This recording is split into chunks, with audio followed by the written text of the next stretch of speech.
Sir Galahad, in Arthurian legend, is a knight of King Arthur's Round Table and one of the three achievers of the Holy Grail. He is the illegitimate son of Sir Lancelot and Elaine of Corbenic, and is renowned for his gallantry and purity. Emerging quite late in the medieval Arthurian tradition, Sir Galahad first appears in the Lancelot Grail cycle, and his story is taken up in later works such as the Post-Vulgate cycle and Sir Thomas Malory's La Morte d'Arthur. Life, conception and birth. The circumstances surrounding the conception of the boy Galahad are explained by Sir Thomas Malory and derive from the Lancelot Grail cycle. Lancelot mistakes Elaine for his mistress Guinevere. According to Malory, King Pell has already received magical foreknowledge that Lancelot will give his daughter a child and that this little boy will grow to become the greatest knight in the world, the knight chosen by God to achieve the Holy Grail. King Pell also knows that Lancelot will only lie with his one true love, Queen Guinevere. Destiny will have to be helped along a little, therefore, a conclusion which prompts Pell to seek out one of the greatest enchantresses of the time, Dame Brzen, who gives King Pell a magic ring that will make Elaine take on the appearance of Queen Guinevere. Sir Lancelot and Elaine sleep together, but on discovering the deception, Lancelot then gets his clothes on and runs, leaving Elaine. But when he finds out that they have conceived a son together, he is immediately forgiving. However, he does not marry Elaine or even wish to be with her anymore and returns to King Arthur's court. The young Galahad is born and placed in the care of a great-aunt, who is an abbess at a nunnery, to be raised there. According to the 13th century Old French prose, Lancelot Galahad was Lancelot's original name, but it was changed when he was a child. At his birth, therefore, Galahad is given his father's own original name. Merlin prophesies that Galahad will surpass his father in valor and be successful in his search for the Holy Grail. King Pell, Galahad's maternal grandfather, is portrayed as a descendant of Bron, Joseph of Arimathea's brother-in-law, whose line was entrusted with the Grail by Joseph. Quest for the Holy Grail. Upon reaching adulthood, Galahad is reunited with his father Sir Lancelot, who knights him. Sir Galahad is then brought to King Arthur's court at Camelot during Pentecost, where he is accompanied by a very old knight who immediately leads him over to the Round Table and unveils his seat at the Siege Perilous, an unused chair that has been kept vacant for the sole person who will accomplish the quest of the Holy Grail. For all others who have aspired to sit there, it has proved to be immediately fatal. Sir Galahad survives this test, witnessed by King Arthur, who, upon realizing the greatness of this new knight, leads him out to the river where a sword lies in a stone with an inscription reading, "Never shall man take me hence, but only he by whose side I ought to hang, and he shall be the best knight of the world." Galahad accomplishes this test with ease, and King Arthur swiftly proclaims him to be the greatest knight ever. Sir Galahad is promptly invited to become a knight of the Round Table, and soon afterwards, King Arthur's court witnesses an ethereal vision of the Holy Grail.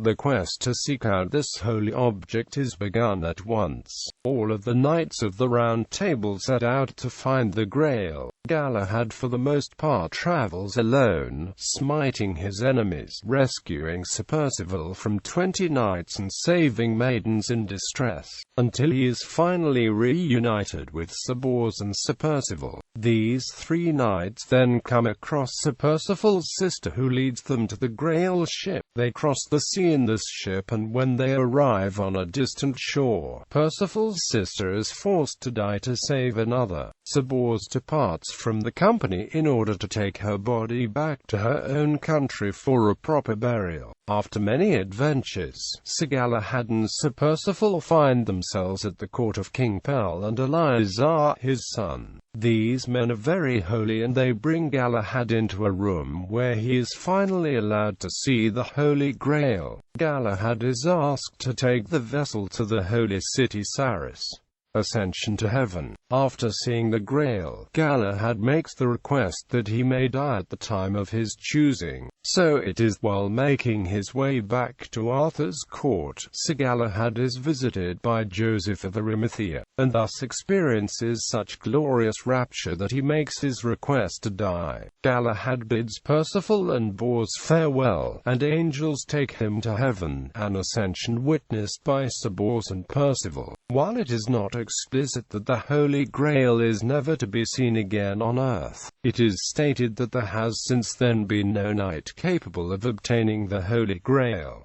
Medieval characterization. The story of Sir Galahad and his quest for the Holy Grail is a relatively late addition to the Arthurian legend. Sir Galahad does not feature in any romance by Chrétien de Troyes, or in Robert de Boron's Perceval, or in any of the continuations of Chrétien's story of the mysterious castle of the Fisher King. Sir Galahad first appears in the early 13th century Old French Vulgate cycle. Perhaps it was because King Arthur and the established knights of his kingdom were not deemed to be fit enough for such a holy endeavor, that Sir Galahad was introduced to redeem King Arthur and his knights, and to show that there was one knight alone who was worthy to achieve the quest for the Holy Grail. It is Sir Galahad who takes the initiative to begin the search for the Grail. The rest of the knights follow him. King Arthur is sorrowful that all the knights have embarked thus, for he discerns that many will never be seen again, dying in their quest. Arthur fears that it is the beginning of the end of the Round Table. This might be seen as a theological statement that concludes that earthly endeavors must take second place to the pursuit of the holy. Galahad, in some ways, mirrors Arthur, drawing a sword from a stone in the way that King Arthur did. In this manner, Sir Galahad is declared to be the chosen one.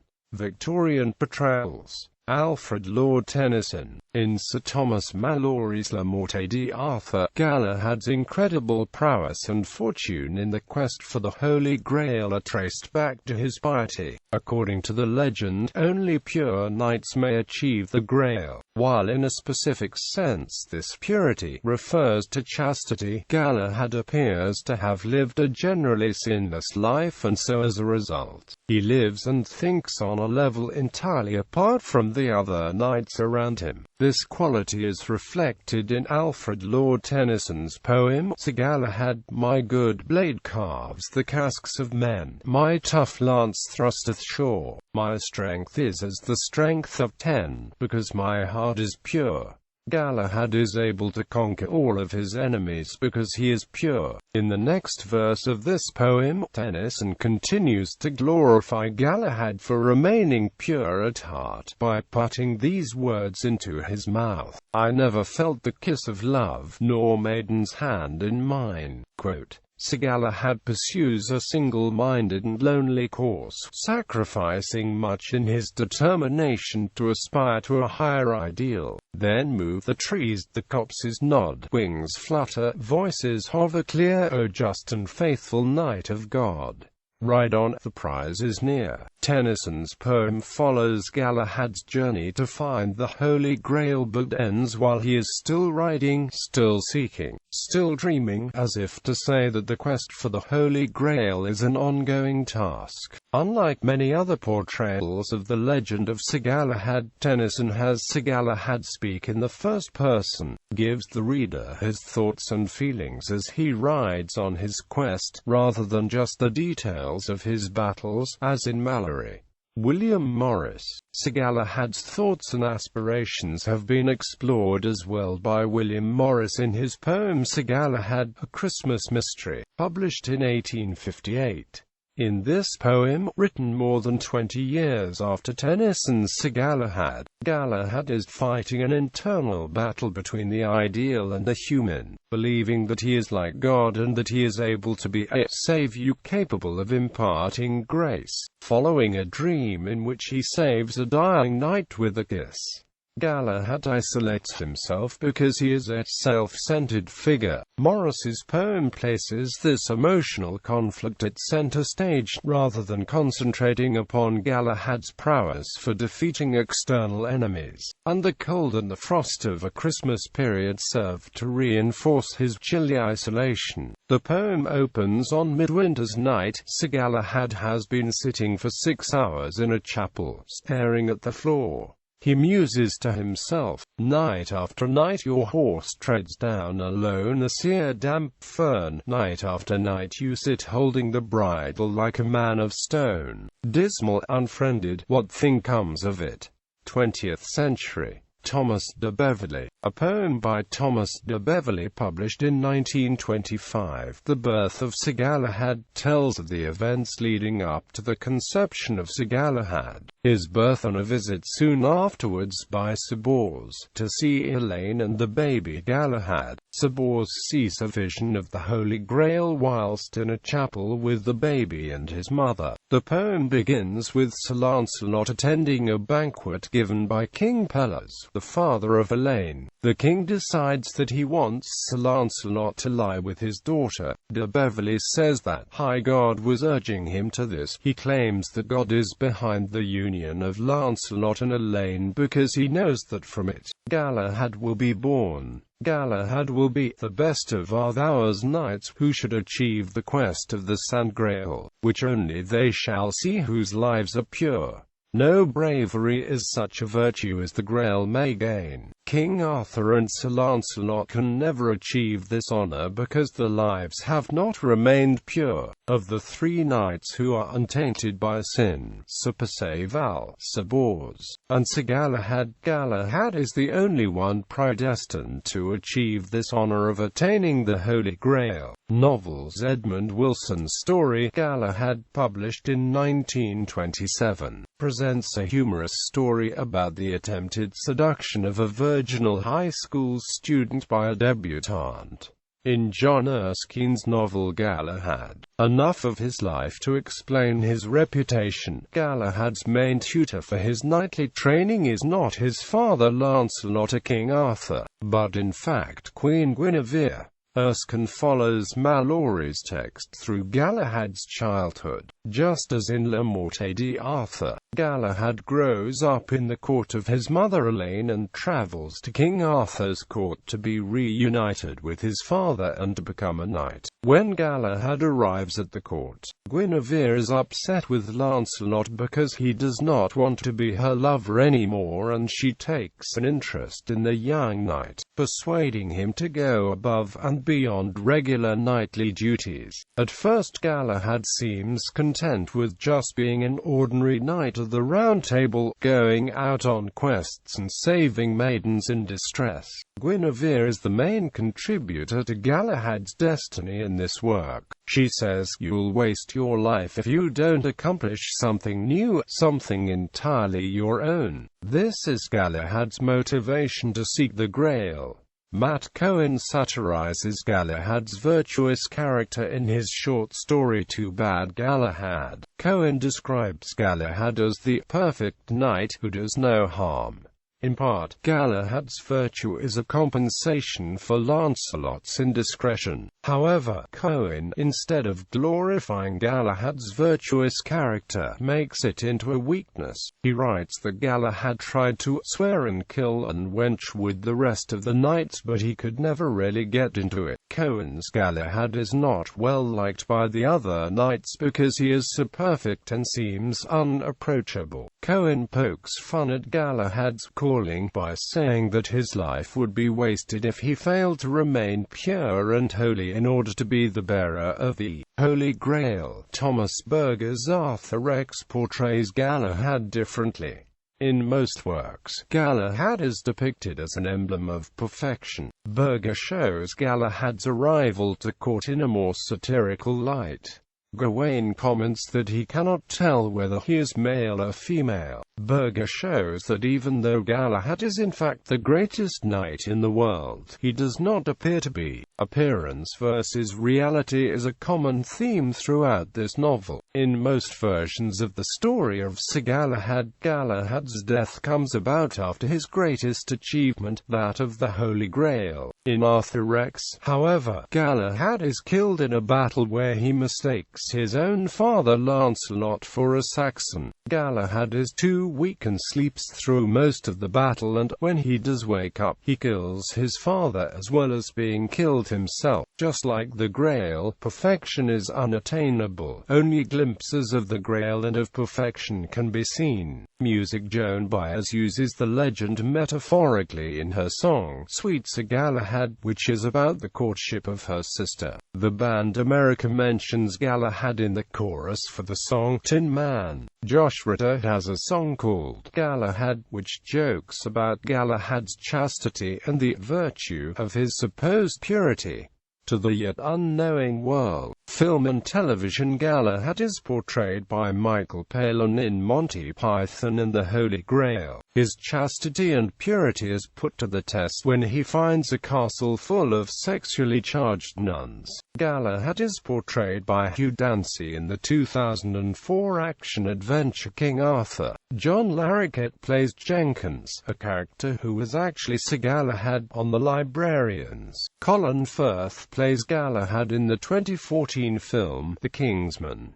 Cistercian inspiration. The original conception of Sir Galahad, whose adult exploits are first recounted in the 4th book of the 13th century Old French Arthurian epic The Vulgate cycle, may derive from the Cistercian order. According to many interpreters, the philosophical inspiration of the celibate, otherworldly character of the monastic knight Galahad came from this monastic order set up by St. Bernard of Clairvaux. The Cistercian Bernardine concept of Catholic warrior asceticism that so distinguishes the character of Sir Galahad also informs St. Bernard's projection of ideal chivalry in his work on the Knights Templar, De Laude Novae Militia. Significantly, in the narratives, Galahad is associated with the white shield with a vermilion cross, the very same emblem given to the Knights Templar by Pope Eugene III. God's Knight. Sir Galahad's success in the high religious endeavor that was the search for the Holy Grail was predicted before his birth, not only by King Pell but by Merlin. Merlin had told Uther Pendragon that there was one who would fill the place at the table of Joseph, but that he was not yet born. At first this knight was believed to be Perceval, however it is later discovered to be Galahad.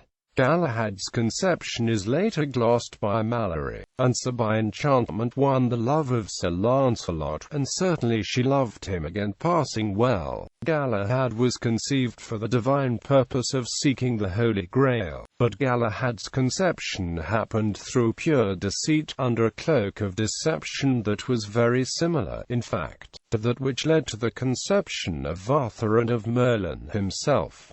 Despite this, Galahad is the knight who is chosen to find the Holy Grail. Galahad, in the Lancelot Grail cycle and in Malory's retelling, is exalted above all the other knights. He is the one worthy enough to have the Holy Grail revealed to him and to be taken into heaven.